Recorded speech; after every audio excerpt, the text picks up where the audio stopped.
A disabled woman is crawling to cross a drain when suddenly an insensitive young man comes running over and without any mercy picks up the wooden plank. The woman's heart sinks. She clasps her trembling hands together, pleading with tears in her eyes and sobs in her voice, begging him, "Please, for God's sake, don't take this plank away." But the man crosses every limit of humanity. He throws a mocking smile at her face, makes a cruel gesture with his hand to ridicule her disability, places the plank on the other side, and happily walks away.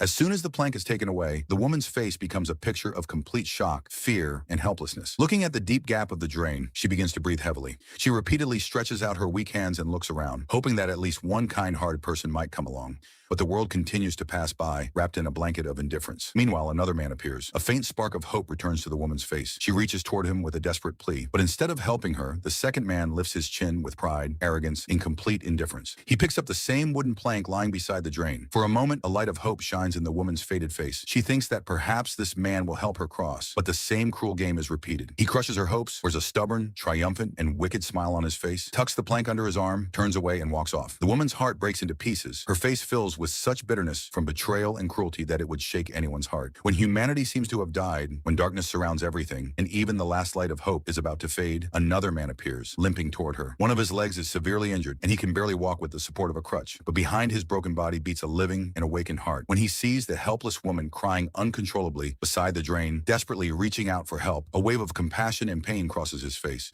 For him, the pain of humanity becomes greater than his own personal pain. Without wasting a single moment, he throws his only support, his crutch, onto the ground. What happens next becomes such a powerful example of sacrifice that it makes every soul tremble. Despite his severe physical pain, the disabled man bends down and stretches his exhausted body across the deep drain, turning himself into a human bridge. His hands grip one side of the drain, while his feet rest on the other side. At first, the woman hesitates, but when she sees the sincerity and selflessness in his eyes, she slowly climbs onto his back with trembling hands. As soon as the woman's weight falls onto his injured and weakened back, the man's face becomes distorted by intense pain. His eyes close tightly from the unbearable agony. Shadows and beads of sweat appear across his forehead. Gritting his teeth, he gathers all the strength he has so that the woman will not fall into the drain. Every angle of his face tells the story of unbearable physical suffering. Yet his determination and courage remain firm like a mountain. When the woman crawls across his back and safely reaches the other side, the man slowly pulls his legs together. Groaning in pain, he struggles to stand and picks up his crutch. Despite the wounds and pain in his body, a peaceful and victorious smile appears on his face, a smile worth more than all the wealth in the world. The woman sits on the ground, crying uncontrollably. With tears of deep gratitude and admiration in her eyes, she joins both hands in front of this angel-like man. The injured man leans heavily on his crutch and limps away, while the woman continues raising her hands in prayer for him from the depths of her heart.